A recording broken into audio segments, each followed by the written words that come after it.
Alhamdulillah, wassalatu wassalamu ala rasulillah, amma ba'd. Mga kapatid, lumabas na ba yung ating presentation? Assalamualaikum warahmatullahi wabarakatuh, Sheikh. Oh, Sheikh, kita namin. Okay. Alhamdulillah. Alhamdulillah, itong araw na ito, ang aralin natin ay detalye sa paraan ng pagsasagawa ng Hajj. Kasama na dyan ang Umrah. Okay mga kapatid, huwag natin kalimutan yung natalakay na nating mga aralin patungkol sa mga arkanul hajj at saka yung mga wajibat. Tapos yung mga mahdhurat. Ang mahdhurat, yung mga ipinagbabawal na natalakay lang natin kahapon din. Yung fidya at saka yung hadi. Tungkol dito mga kapatid sa pamamaraan ng Hajj, ang pinagmulan ayon sa mga ulama ng pamamaraan ng Hajj na ito ay ang sikat na hadith na inulat ni Jabir. Ang hadith na ito napakahaba. Hadith pa lang kung talakayin siguro natin dito, baka hindi sasapat ang dalawang oras yung detalye ng hadith. Okay? Gusto kong basahin ang bahagi lamang ng hadith na ating sinalin. Okay? Hindi ko nga lang na mabilisan ko nga lang sinalin ito. Kung nasusundan ninyo mga kapatid, ito yung ulat ni Jabir radhiyallahu anhu. Okay. Pumasok kami kay Jabir bin Abdullah. Nang dumating kami sa kanya, nagtanong siya ng tungkol sa mga tao na binabanggit ang mga pangalan nila. Na nakarating siya sa akin, sinabi ko, ako si Muhammad bin Ali bin Husayn. Ipinatong niya ang kanyang kamay sa ulo ko at pinuksan ang pangitaas kong mga butones at ibabang butones at inilagay ang kanyang kamay sa dibdib ko. Nang panahong iyon, ako ay isa pa lamang bata. Pagkatapos ay sinabi niya, tuloy ka, welcome sa iyo, Muhammad bin Ali. Magtanong ka sa akin kahit anong nais mo. Kaya ako ay nagtanong sa kanya. Itong si Jabir ay bulag. Nang dumating ang oras ng pagdarasal, siya ay tumayo habang binalot ang sarili ng hinabing damit. Tuwing ilalagay niya ito sa kanyang balikat ay bumabalik ang dalawang dulo nito dahil ito'y maliit. Ang kanyang balabal nasa tabi niya na nasasabitan. Pinamunuan niya kami sa pagdarasal. Pagkatapos ay nagsabi siya, sabihin mo sa amin ang tungkol sa paghahajj ng sogo ni Allah. Ito na nagtanong na sa kanya si Muhammad bin Ali patungkol sa paghahajj na ginawa ng propeta sallallahu alaihi wasallam. Okay. Itinaas niya ang mga kamay niya na ipinapakita ang siyam niyang mga daliri at nagsabi, ang sogo ni Allah ay nanatili ng siyam na taon na hindi nagsagawa ng Hajj. Pagkatapos ay ipinalam sa mga tao sa ika-10 taon ay maghahajj na ang sogo ni Allah. Kaya maraming mga tao ang pumunta sa Madina. Lahat sila ay pareho ang hangarin na sumama sa paghahajj ng sogo ni Allah upang magawa nila ang ginagawa ng propeta. Ibig sabihin, upang magaya ang propeta sa tamang paraan ng paghahajj. Naglakbay kaming kasama niya at nang dumating kami sa Dhul Hulaifa. Sino makaalala? Ano ang Dhul Hulaifa? Sa huli nating natalakay.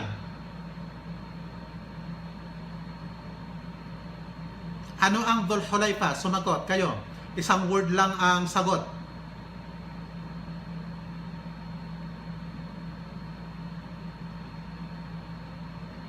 Walang sumasagot ah. Titingnan ko nga, ilan ba tayo ngayon?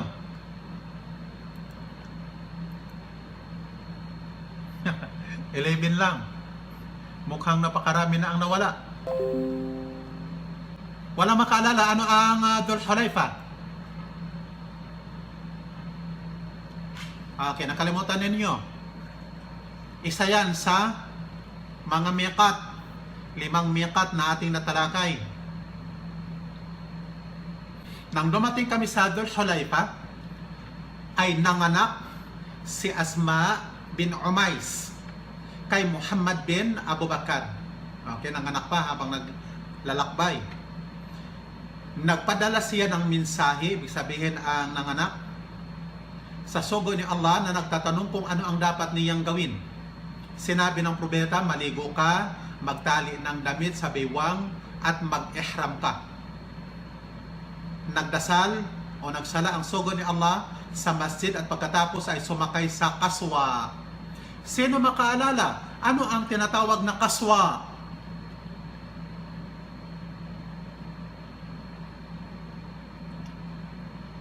Okay, ang tanong ko na lang, naririnig ba ninyo ang boses ko? Baka nagsasalita ako,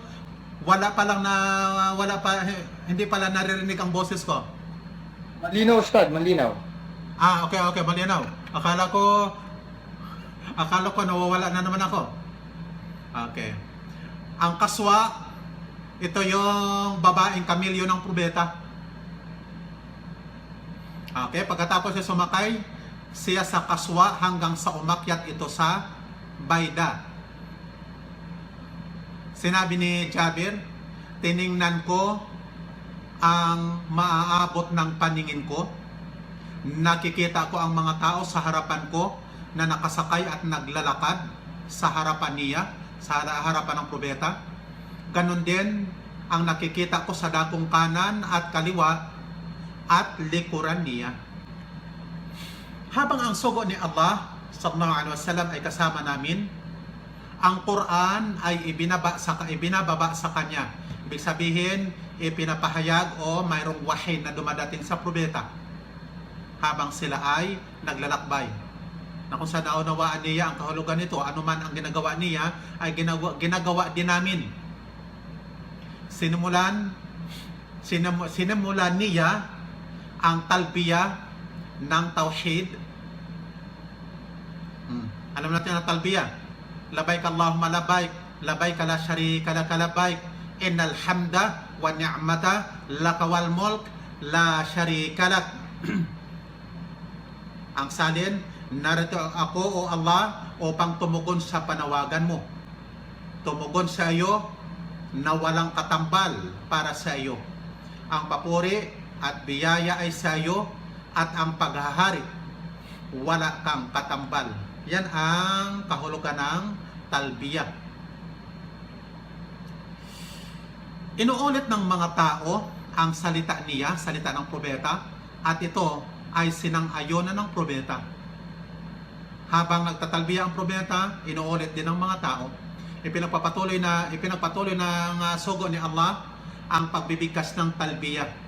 Sinabi na Jabir, wala kaming ibang hangaring gawin maliban sa Hajj. Wala kaming alam sa Umrah. Nang dumating kami sa banal na bahay, ang bisabihin ang Kaaba, hinawakan niya ang sulok, naglakad ng mabilis, ang ramal na tinatawag, ang ramal, mabilis na lakad na hindi naman siya tumatakbo, pero maliliit na mga hakbang. Yun ang tinatawag na ramal. Pagkatapos na hawakan ng propeta ang sulok ng Kaaba, ang tinutukoy doon yung sulok na kung saan naroon ang itim na bato. Siya ay nagramal na 3 pag-ikot at naglakad ng karaniwang lakad sa natitirang 4. Kasi 7 ang ikot o ang tawaf. At tumayo siya sa Maqam Ibrahim at nagsabi, "Wattakhidu min maqami Ibrahim musalla." Gumawa kayo mula sa tayuan ni Abraham ng isang dasalan. Maqam, ibig sabihin lugar o kaya lugar na tinayuan ni Abraham. Ang aya na yan ay sa Al-Baqarah 125. Tumayo siya sa makam na ginawa niya itong nasa pagitan niya at ng Kaaba. Sinasabi ng tatay ko noon ko, ayon sa nasaksihan niya sa probeta, na binibigkas ng probeta sa 2 rak'a. Ibig sabihin doon sa pagitan ng makam at sa kanang Kaaba, ang probeta ay nagsala ng 2 rak'a pagkatapos na makapagtawaf ng 3 tawaf. Okay? Ang una niyang binigkas, Qul ya ayyuhal kafirun sa unang rak'a, at ang sunod ay ang Qul huwallahu ahad, ang suratul Ikhlas. Pagkatapos ay bumalik siya sa Kaaba. Okay, pansin nyo ha, pagkatapos na makapagsala ng 2 rak'a, pagkatapos na makapagtawaf, bumalik ulit siya sa Kaaba at hinawakan ang sulok nito at nagtungo siya sa pinto ng Safa. Nang malapit na siya sa Safa, ay binikas niya ang Inna Safa wal Marwata min sya'airillah. Faman hajjal baita wa i'tamara fala junaha alayhi ay yatawafa bihima. Wa man tatawwa'a khairan fa inna Allaha syakirun alim. Okay, hindi natin babasahin ang kuwan. Check nyo na lamang sa Al-Baqarah 158, medyo mahaba ang aya. Sa mga naglayong mag-hajj, memoryahin ninyo ang aya na ito. At sinabi niya, okay, pagkatapos niyang mariset yun, nabda'u bima bada Allahu bih. Nang meaning, magsimula tayo sa sinimula ni Allah. Nagsimula siya sa Safa, umakyat dito hanggang sa makita niya ang Kaaba. Kung mapansin ninyo, ang Safa kasi bundok yan. Kung aakyat ka sa bundok, makikita mo ngayon ang Kaaba. Pero sa panahon natin ngayon, kung magsagawa ka ng sa'i, hindi mo makikita ang Kaaba. Okay? Hanggang sa makita niya ang Kaaba, ibig sabihin humarap sa Kaaba, at nagtakbir. Ang siya nagtakbir, nagbanggit ng Allahu Akbar, nagtahlil, nagbanggit ng La ilaha illallah, at nagtahmid, yung pagbibikas ng Alhamdulillah. At kanyang binikas ang La ilaha illallah wahdahu la syarika lah, lahul mulku wa lahul hamdu wa huwa ala kulli syai'in qadir. La ilaha illallah wahda anjaza wa'da wa nasara 'abda wa hazama al-ahzaba wahda. Binikas niya ito ng 3 ulit at nanalangin sa pagitan ng mga ito. Pagkatapos ay naglakad siya patungo sa Marwa ng karaniwang lakad hanggang sa makarating siya sa ibaba ng lambak. Nagramal, lumakad ng patakbo, na hindi naman siya mabilis na takbo. Lakad, nakagaya din sa ramal doon sa tawaf. Okay, diyan natin makikita na sa mga nakapag-umrah na o kaya nakapag-hajj, may 2 berde yan dyan na linya. Yan ang pinakababa ng lambak o ng valley. Ibig sabihin mababa yan noon. Pero ngayon hindi mo na yan makikita. At nang paakyat na siya, naglakad ulit ng karaniwang lakad. Ibig sabihin, normal na lang ang lakad hanggang marating niya ang Marwa. Ginawa din niya sa Marwa ang patulad sa ginawa niya sa Safa. Ang hadith na ito, mga kapatid, napakahaba nito. Plano ko sanang i-translate lahat, maubos din ang ating oras kahit sa pagbabasa lamang at maipaliwanag natin ng detalye ang hadith, napakahaba nito. Ngayon mga kapatid, napag-aralan natin ang hukom ng Hajj na ito ay obligatory sa may kakayanan. Ang tinutukoy ng kakayanan, kakayanang pinansyal at pangangatawan para may kakayanan kang mag-travel at magsagawa ng mga seremonyas o ritual ng Hajj kasi nangangailangan ito ng malakas na pangangatawan. May pera ka nga, mahina naman ang iyong katawan. Okay? Wala kang kakayanan na sinasabi sa Quran. Kung hindi mo kaya, hindi obligado para sa iyo. Yan ang dalil. Okay mga kapatid, natalakay na rin natin ang mga mawaqit. Tinanong ko kanina kayo, ano ang Dhul Hulaifa? Nakalimutan na ninyo yung natalakay natin na mga miqat. Mga miqat. Okay? Kunyari, ikaw ay magta-travel mula Pilipinas o sa amang sulok ng mundo. Okay, bago ka papasok sa Kaaba, may dadadaanan kang mga miqat. Ang mga miqat na ito yung mga boundaries na hindi mo pwedeng lagpasan. Hindi mo pwedeng lagpasan.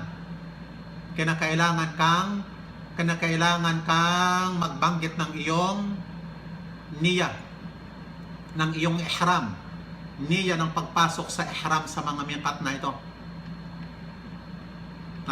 Talakay na natin noong nakaraan itong mga kuwan na ito, yung mga dadaanan sa paghahajj. Itong inyong nakikita sa inyong mga screen.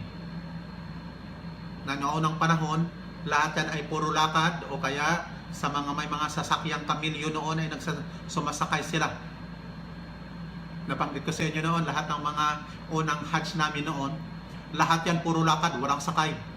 Wala rin kaming tent doon. Noong panahon na wala pang bayad sa permit. Ngayon ay ginawa ng obligatory ang pagbabayad ng permit. Napag-aralan na rin natin ang 3 uri ng hajj na ito. Napag-aralan natin na yan. Ang ifrad, ito ay pag-ihram na ang layunin ay hajj lamang. Ang qiran naman, pagsasama ng hajj at saka umrah, pinagsasama ito, na kung saan hindi na kinakailangang mag-tahallul mula sa umrah, diretso na sa pag-hajj hanggang sa ikawalo ng Dhul Hijjah. Ang tamattu naman, madalas na ginagawa ito ng mga nag-hajj mula sa ibang mga bansa. Pagdating dito sa kingdom, magsagawa muna ng umrah. Pagkatapos ng makapagsagawa ng umrah, magtahallul. Ibig sabihin na magtahallul, maghubad ng ihram, magsuot ng pangkaraniwang damit, at karaniwan yan sila, mamamasyal pala muna dito habang naghihintay ng pitsa otso ng Dhul Hijjah. Maaring ang iba niyan, magsisimula pa lang dito, Shawwal pa lang nandito na. Pag-aralan natin na ang ifrad at qiran na ito, sila ay pareho. Mayroon lang ang kaibahan lamang ay dalawa. Una yung niya at pangalawa ang hadi. Ang hadi na ito ay doon lamang sa qiran. Ang ifrad ay wala. Napag-aralan na rin natin ang mga haligi ng hajj na ito. Okay, 4 yan. Ihram, yung pag-ihram, na talakay na natin ang pag-ihram. Hindi lamang siya basta pagsusuot ng 2 tela na parang balabal. Ang pang-ibaba ay tapis at ang pang-ibabaw ay balabal. Okay? At ginagawa ang ihram na ito sa mga miqat. Kung nasa eroplano ka, ina-announce naman yan ng piloto na tayo ay nasa miqat na, nasa boundary na tayo ng miqat. Kailangan na ninyong mag-ihram. Pag sinabi na pilotong mag-ihram na kayo, hindi ibig sabihin na doon pa lamang kayo magsusuot ng inyong damit na pang-ihram. Hindi. Mas kinakailangan sa airport pa lang ng Manila, nakasuot na kayo ng pang-ihram. Pagdating ng boundary, pag diniklara ng piloto na nasa lugar na tayo ng ihram, doon mo na ngayon babanggitin ang iyong niya sa ihram. Okay, yung pangalawang haligi, pananatili sa Arafah. At ito ang pinakamahalaga sa mga haligi ng hajj. Kasi sinabi ng propeta, al-hajju Arafah. Sunod dyan ang tawaful ifadah. Ito yung tawaf ng pag-hajj. At ang last, sa'i para sa hajj. Sa'i para sa hajj. Natalakay na natin na ang sa'i na ito maaaring isagawa sa tawaful qudum, doon sa mga nagsagawa ng ifrad at saka qiran. Ifrad at saka qiran. Kung naisagawa na sa tawaful qudum, ang tawaful qudum yung pagdating, magtawaf ka. Kung naisagawa mo na ang sa'i, sa tawaful ifada, hindi mo na kinakailangan pang mag-sa'i. Okay? Natalakay na rin natin itong pito na ito na mga tungkulin. Okay. Bilang konting kaalaman sa Kaaba, mga kapatid, yung inyong nakikita, ewan ko kung nakikita ba ninyo yung aking mouse?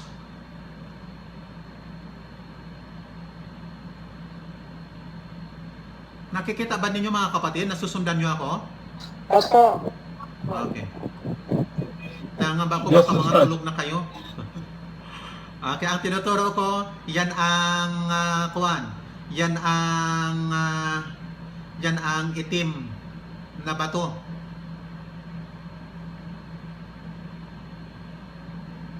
At ito yung sulok na naka-atat sa ang itim na bato.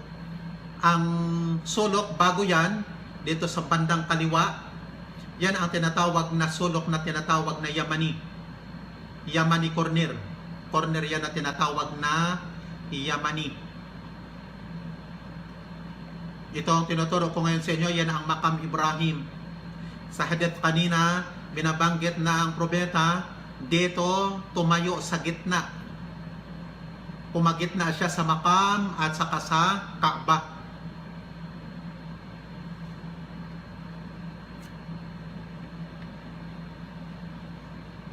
Tingnan nyo kung paano magtawaf at ano ang ibtiba na binanggit natin kahapon. Ang ibtiba, ang gitna, tingnan nyo kung nakita nyo ang mouse ko, ang gitna ng balabal inilalagay sa ilalim ng balikat at ang dalawang dulo ay inilalagay sa ibabaw ng kaliwang balikat. Okay? Ibig sabihin lumalabas ang kanang balikat. Sa pagsisimula ng tawaf, magbanggit ka lang ng Allahu Akbar na nakaharap doon sa sulok ng itim na bato na itinataas ang mga kamay. Kung kayang hawakan o kaya halikan, yun ay ginawa ng propeta. Pero walang binanggit ang propeta, mga kapatid, na ang paghalik ay mas malaki ang reward o ang paghawak o kaya mas mababa ang reward kung nagsinyas ka lang na itinataas ang kanang kamay at binabanggit ang Allahu Akbar. Hindi. Kundi sunna lamang yun na ginawa ng propeta at wala siyang binanggit. Kaya sinusunod din ng mga Muslim kung mayroong kaya, kung mayroon kang kakayanan. Pero karaniwan yan na mahirap lumapit yan. Kaya ang binabanggit palagi ng ating mga ulama, hindi kinakailangang makipagtulakan o makipagsiksikan para lamang makahalik o kaya makahawak. Sapat na mag-ikot. Okay? Ganyan ang pagsisimula. Okay, mga kapatid?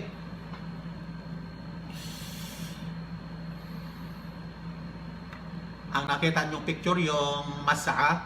Ang Mas'a, iyon ang lugar na ginagawa ang sa'i. Dito sa bandang kaliwa, makikita niyo ang pangalang Safa. Bundok yan. At ang nakita niyong parang apat na poste, tanda lamang yan na yan ang ibaba. Yan ang ibaba ng valley noon. Yan ang ibaba. Yan ay pababa yan kung maglalakad. Okay? Tingnan nyo ang Mas'a sa panahon natin sa ngayon. Wala ka nang makitang tanda dyan. Na bundok. Nakikita ba ninyo yung mga picture na ino-open ko, mga kapatid? Opo, Ustad. Okay, mga kapatid, kapag dumating ka kunyari na ikaw na nag-hajj, kapag aralan na natin pagdating sa miqat, kanais-nais para sa iyo ang paliligo at magtanggal ng mga ano yung mga dapat mga tanggalin sa katawan, yung mga kinakailangang tanggalin, yung mga buhok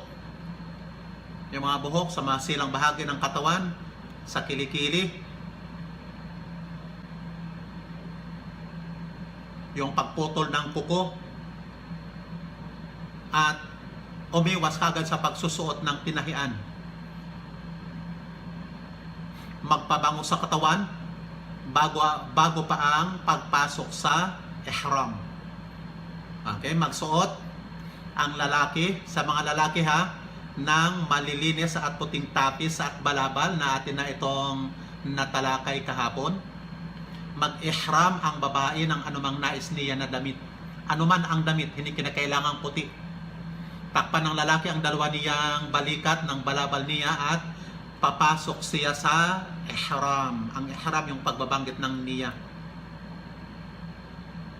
Mas mainam na mga kapatid ang pagpasok sa ihram habang ikaw ay nakasuot ng ihram at nakasakay sa ibabaw ng iyong, kung nakakabayo ka o kaya nakakamilyo ka, yan ang sa panahon ng Propeta Muhammad sallallahu alaihi wasallam. Pero sa ngayon, hindi na magagawa yan ng kahit sino. Yan, kapag nangangamba, halimbawa, nangangamba ka kunyari, sa anumang, pansin niyo mga kapatid, sa anumang balakid o hadlang na nakakahadlang upang matapos mo halimbawa ang iyong pag-hajj. Halimbawa nangangamba ka na maaaring ikaw ay magkasakit o kaya natatakot ka na maaaring sa iyong pagta-travel mula Pilipinas bago makarating dito noong unang panahon kapag time ng hajj, maraming mga mandarambong sa daan, maraming mga huldapir. Okay?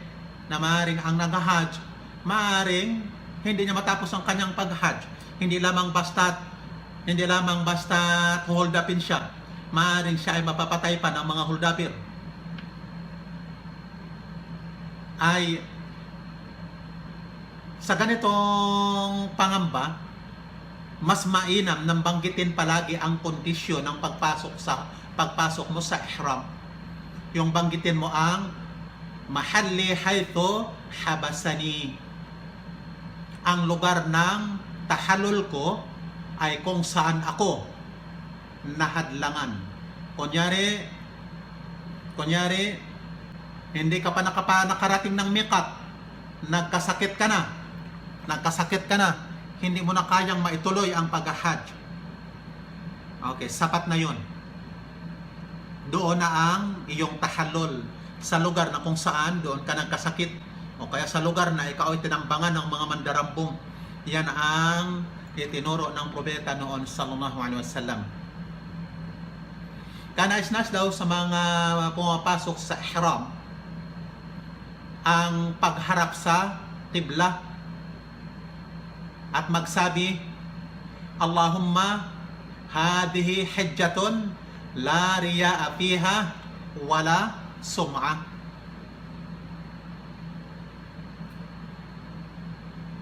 O Allah, ito ang hajj na walang pakitang tao at walang kapurihang hangad. Yan ang meaning ng dua na ito.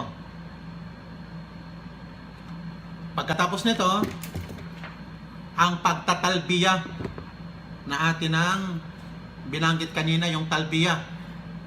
Labayk Allahumma labayk, labayk la sharika lak, labayk innal hamda wa ni'mata laka wal mulk la sharika lak.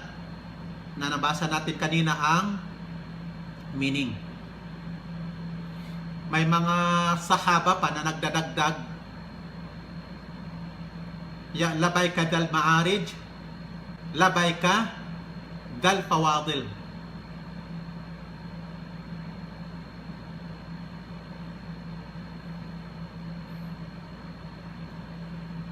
Okay. So na mga kapatid, ang pagtataas ng boses sa talbiya at kapag dumating sa Makkah, kanais-nais ang paliligo. At kapag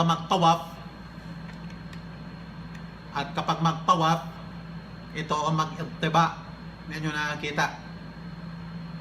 Nabanggit natin kanina doon sa hadith na ating binasa, ang irtiba inilalabas sa ang kanang balikat at takpan naman ang kaliwang balikat.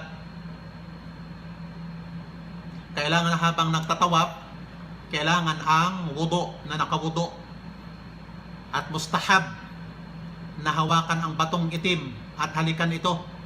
At kung hindi,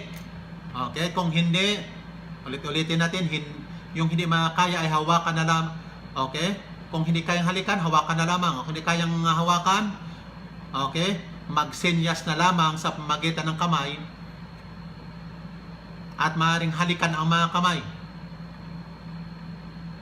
At gagawin ito sa bawat ikot. Sisimulan ang bawat ikot ng takbir. Allahu Akbar. Magbanggit ng Allahu Akbar.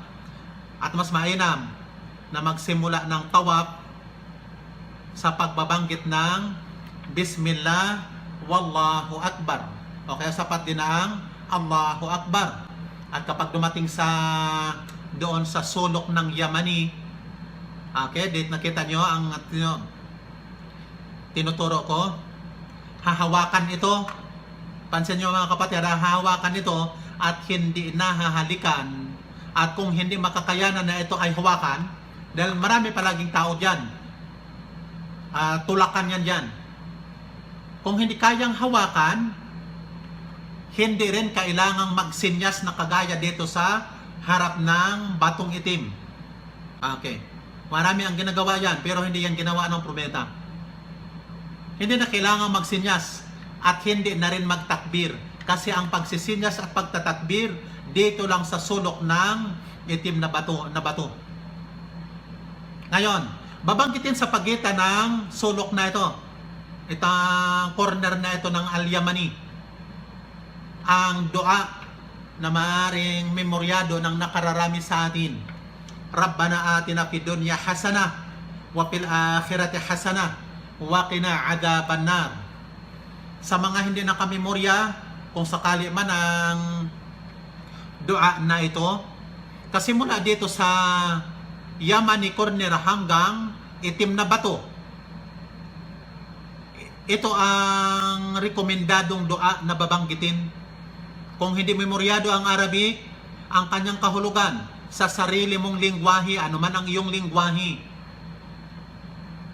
banggitin mo, Panginoon namin, ibigay mo po sa amin sa mundong ito ang kabutihan at sa kabilang buhay ang kabutihan at iligtas mo po kami sa parusa ng impyerno. Ngayon, habang nagtatawaf, tuloy ang magdua, tuloy-tuloy ang pagdudua. Ano man ang iyong dua, sa sarili mong dua para sa iyong pamilya. At sa unang 3 ikot, nabanggit na natin, magramal. Pagkatapos ng 3 ikot, lumakad na lamang ng normal na lakad. Normal na lamang na lakad. Pero sa 7 ikot, samantalahin mo ang pagdudua. Kaysa sa ang iba dyan, habang nag-iikot, ang iba ay nagtitext, ang iba ay gumagamit ng cellphone, yun ay mali. At huwag gumaya sa mga grupo na sabay-sabay na nagdudua. Mayroon pang leader, Mayroon pang leader, sunod-sunod lamang nila ang dinidikta ng kanilang leader. Ang dapat yan ay kanya-kanya ng dua. Pagkatapos, nabanggit na natin kanina, ang propeta ay pumagitna sa Kaaba at saka Maqam Ibrahim at binigkas ang wattakhidhu min Maqam Ibrahim musalla. Pagkatapos ay magdasal ng dalawang rak'a sa Maqam na natalakay na natin kung ano ang mga bibigkasin. Pagkatapos nito ay pagkatapos niyan ay maaari ng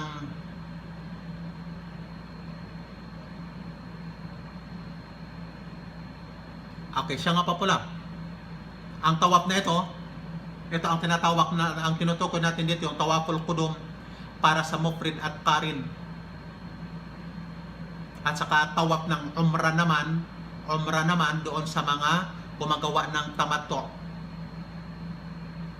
Ngayon pagkatapos nito, pwede ka nang uminom ng tubig ng Zamzam o magbuhos sa ulo at bumalik sa batong itim. Okay, kasi yun ang ginawa ng propeta. Pagkatapos mong uminom, bumalik ka sa batong itim kung makakaya. Pero sa ngayon, mukhang imposible kung makakaya. Upang ito ay hawakan. Pagkatapos nito, ay lumabas ka sa yung pinto patungong Safa. Okay, hanggang sa makita ang Kaaba. Harap dito at itaas ang kamay at magsasabi ng okay. Sana ba yun? Mukhang mali yung aking mga ginawang kwan.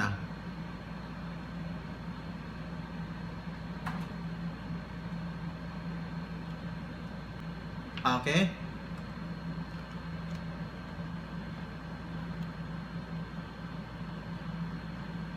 Okay, tingnan nyo sa inyong mga screen. Pagkatapos sa pangatlo, sa pagitan ng Safa at saka Marwa.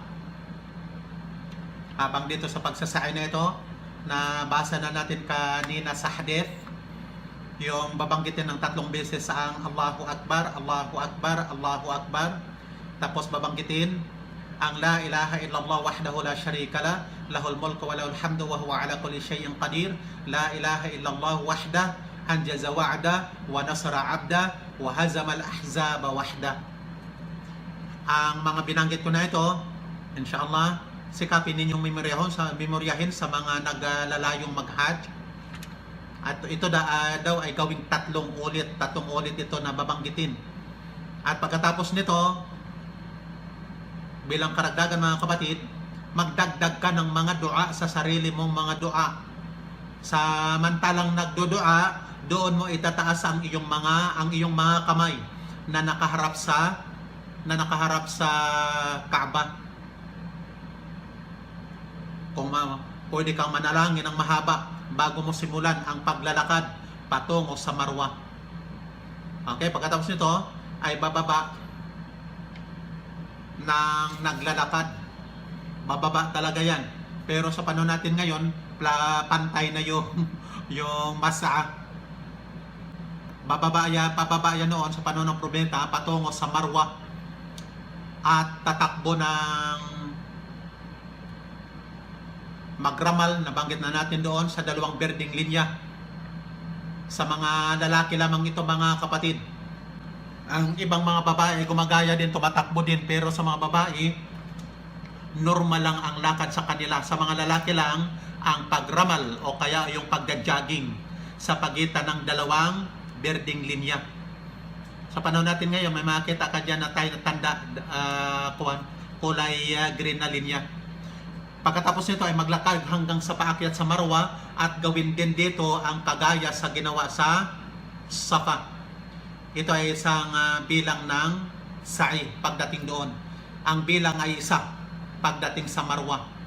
Hanggang sa Safa, mula naman sa Marwa, pagbalik doon sa Safa, yun ay 2 bilang. Ang ibang akala, mula sa Safa, iikot patungong Marwa at pagdating sa Safa, ang bilang ay 1. Hindi. Mula sa Safa, pagdating ng Marwa, 1 ang bilang doon. Mula sa Marwa, pagdating sa Safa, 2 ang bilang. Hanggang sa ito ay hanggang sa matapos ang 7 sa'i at ang katapusan niyan doon sa Marwa. Okay? Magtahalol ang mutamati. Ang mutamati ay yung nagsasagawa ng tamato. Kasi ang kanyang tawaf na yan ay para yan doon sa umrah at saka yung kanyang sa'i. Okay? At ang pagtahalol, ibig sabihin, lalabas siya sa kanyang ihram sa pamagitan ng paggugupit ng buhok at pagsusuot ng ordinaryong mga damit, ano man ang iyong kasanayang damit. Nakapantalon ka man, nakabarong ka man, o ano man ang iyong mga damit na nakasanayan, hanggang sa araw, maghintay ka sa araw ng tarwiyah. Ang tinatawag na tarwiyah, itong sinasabi natin, itong pitsak utso na ito, ng Dhul Hijjah. Okay? Sa namimilipit ang ating dila. Sa ikawalong araw na ito ng Dhul Hijjah. Okay? Ay mag-ihram muli ang nag-hajj ng tamato. Ng kanyang ihram na ito, hindi na para sa umrah, kundi para sa hajj. Sa lugar na kinaroonan niya, kung saan man siyang sulok dito sa lugar ng kaharian. Nasa hotel man siya, no saan man siya, doon siya mag-ihram. Gayon ang iba pang mga nanirahan sa Makkah at kalapit na lugar. Kanais-nais para sa kanya ang gawin ang ginawa niya dati doon sa miqat. Nakagaya halimbawa sa paliligo, pagpapabango at paglilinis at paruroon. Ang lahat ng mga maghahajj. Okay?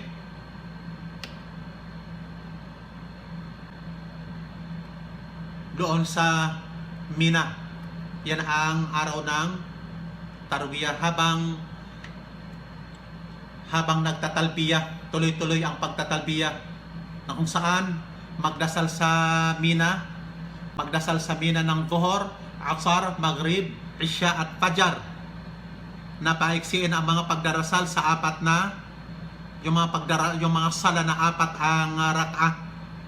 Pero hindi jama'. Hindi pinagsasama.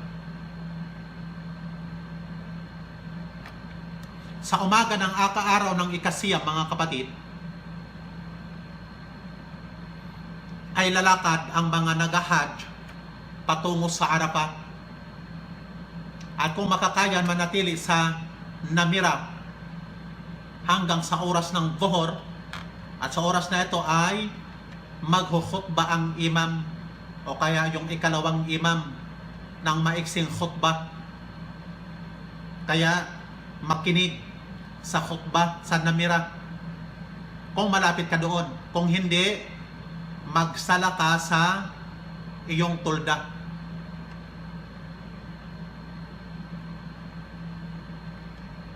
Pagkatapos niyan ay magdasal ng Dhuhr at Asar ng pinaiiksi. Dito naman pansinin ninyo, pinaiiksi at pinagsasama, na kung saan doon yun sa oras ng Dhuhr isinasagawa. Pagkatapos nito ay papasok na sa Arafah. Kailangan tiyakin ng isang nag-hajj, tiyakin mo na nasa loob ka ng mga boundaries ng Arafah. Huwag kang lumabas sa hangganan ng Arafah. Kasi kondisyon yon sa araw ng Arafah. Nakaharap ka sa kibla upang manalangin, magtalbiya at magsagawa ng mga tikir. Magsumikap kang magtadarro'. Ang tinatawag na tadarro', yung pagsusumamo sa ating mga panalangin. Samantalahin kung hindi man magdudua, magdedikir. At ang dabis na pagdedikir, pagbabasa din ng Quran. Samantalahin yan mula Dhuhr hanggang sa paglubog ng araw, nang hindi na magsasala ng Asar kasi nakapagsala na sa oras ng Dhuhr. Yun ang layunin, para ilaan ang oras ng Dhuhr hanggang paglubog ng araw sa pananalangin, pagdudua. Ito kasi ang pinakadakilang araw, kaya manalangin sa araw na ito. At kung saan, sino sa inyo mga kapatid ang nakakaalam ng pinakamainam daw na bibigkasin na dhikr? Wala man na akong naririnig na boses Nangangamba kasi ako baka natatapos lang ang ating lesson wala palang nakikinig. Ang pinaka-the best na dhikr, la ilaha illallah wahdahu la syarika lah, lahul mulku wa lahul hamd wa huwa ala kulli syai'in qadir. Siguro lahat kayo alam ninyo ang meaning ng dhikr na ito. Okay? Hindi mag-aayon sa araw na iyon upang malakas sa sa mga gagawing mga ibada na ito mula dhuhr hanggang sa hapon. Manatiling nakatayo, mas mainam na nakatayo, na nagdudua, na mayroong tadarro na tinatawag o pagsusumamo, na nagpapakumbaba hanggang sa paglubog ng araw.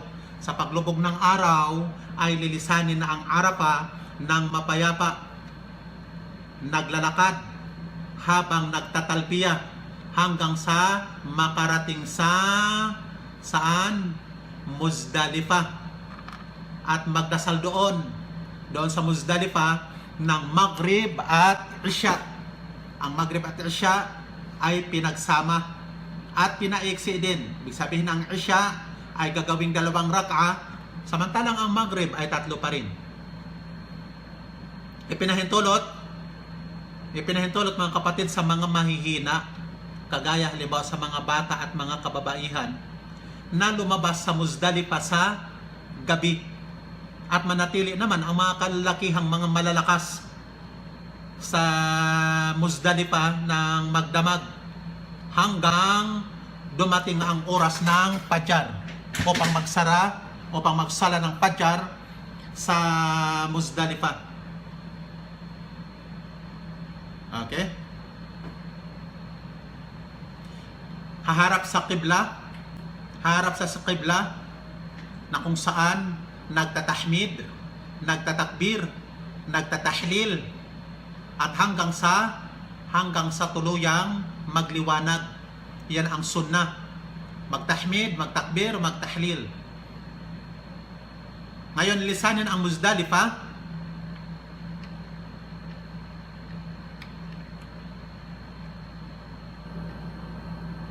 Okay? Nasaan yung ating kuwan? Lilisanin mga kapatid ang Muzdalifah bago sumikat ang araw ng mapayapa. Okay, habang naglalakad, natutuloy pa rin ang pagtatalbiya. Habang sa paglalakad, dumampot, yun ang sunnah habang naglalakad, dumadampot ng pito tandaan nyo, 7 na maliliit na bato sa daanan. At pagdating sa Jamratul Aqaba, ang tinatawag na Jamratul Aqaba, yun ang pinakamalaking jamra doon sa Mina. Okay, babatuhin ito ng 7 maliliit na bato at magtakbir sa bawat pagbato. Okay? At dito ititigil na ang pagtatalbiya. Tigil na, wala ng talbiya. Okay, pagkatapos nito ay magkakatay ng hadi, ng alay. Mustahab na kumuha ng bahagi sa hadi o pangkainin, magpaahit o kaya magpagupit, ibig sabihin magpakalbo o kaya magpagupit, o kaya magtawaful ifada at magsa'i ng sa'yul hajj kapag sa mga nag-hajj ng tamato, at kapag mufrid naman at saka qarin, yung nag-hajj ng ifrad at saka qiran, na kung saan sa tawaful qudum ay hindi nakapagsa'i. Okay? Sa tawaful ifada, doon niya isagawa ang kanyang sa'i. Ang sunna ay ang, tingnan niyo mga kapatid, ang pagkakasunod-sunod na ito ang sunna. Una, yung pagbabato ng maliit na bato. Yun ang una. Sunod, pagkakatay. At pangatlo, yung pag-aahit. Yung pagkakatay ng hadi, yung pangalawa. Sunod, yung pag-aahit o kaya yung pagpapakalbo. Ang pag-aahit, yun din yata ang meaning ng pagpapakalbo. Bigong sabihin, pagpapakalbo at paggugupit. Pero the best ang pagpapakalbo kaysa sa pagpapaiksi lamang na ginugupit lamang ang buhok. Pero kung alin man ang unahin sa mga ito, okay lang. Pero ang sunna, yung binanggit ko, ulitin ko ha, ang sunna, ang pagkakasusunod-sunod, pagbato muna sa Jamratul Aqaba. Tandaan ang Jamratul Aqaba, ibig sabihin yung pinakamalaking jamra. Sunod doon ang pagkakatay ng hadi. At ang pangatlo, yung pagkakalbo o kaya pagpapagupit. Pero kapag makabalik-baliktad, walang problema. Kapag naisagawa ang dalawa sa tatlong pansin nyo mga kapatid ha, kapag naisagawa ang dalawa sa tatlong ito na atin ang nabanggit, okay, pagbabato ng Jamratul Aqaba, pagpapaahit at paggugupit at pagtatawaf, nakasama ang sa'i, doon sa kailangan nilang magsa'i, ay magtahalul na ng unang tahalul. Nakapag-tahalul na ng unang tahalul, isa sa dalawa sa tatlo na isagawa na ang unang tahalul o tinatawag na maliit na tahalul. Ibig sabihin na pinahintulot na para sa kanya ang lahat ng mga ipinagbabawal na ating natalakay kahapon sa ihram, maliban sa pakikipagtalik. Ngayon kung naisagawa na ang tatlo na isagawa na at okay, nakapagtahalul na ng malaking tahalul o ikalawang tahalul. Ipinahintulot na ang lahat, kasama na doon ang pakikipagtalik at lahat ng mga ipinagbabawal sa ihram. Ngayon mga kapatid, manatili sa Mina sa araw ng ika-11, 12, ito'y obligado. 11 at saka 12, obligado. At magbabato ng tatlong jamarat. Ang tatlong jamarat na ito, ang mga pangalan ay small, medium at saka large. Maliit, kalagitnaan, at malaki. Doon sa Pitsa 11 na kung saan magsisimula, unahin mo na doon sa pinakamaliit, sunod yung panggitna, at pagkatapos ay ang pinakamalaki. Gayon din sa Pitsa 12. Okay, Pitsa 12. Magsisimula mga kapatid ang pagbabato sa oras ng time ng Dhuhr, yung tinatawag na zawal. At ang zawal, kapag ka ang araw ay lumiyis na sa bandang kanluran, ibig sabihin time ng Dhuhr. At ang pagbabato niyan ay maaari o pwede hanggang sa pagpasok ng Fajar. Kapag nakapagbato na ng Jamratus Sughra o maliit na jamara, sunna, tingnan nyo mga kapatid yung picture.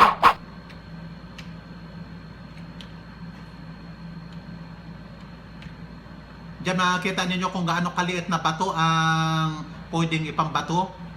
Tingnan nyo ang picture ng jamra. Yan ang jamra. Mga kapatid, nandyan pa ba kayo? Ako na lang yata ang naiwan. Kung makikita nyo ang jamra, Nandito pa. mayroong parang ano dyan, parang palanggana.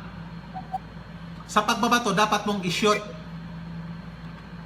Kailangang makapasok. Okay?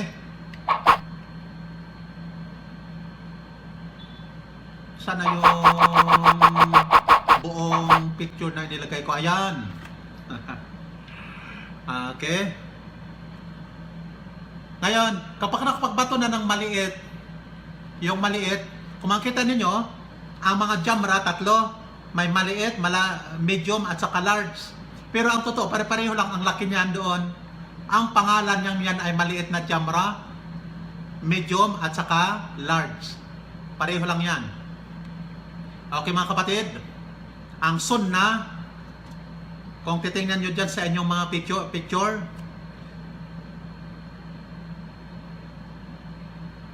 okay, kapag ka nakapagbato na sa maliit, kanyan yung mga maliit, sunnah na pumunta ng kaunti sa dakong kanan.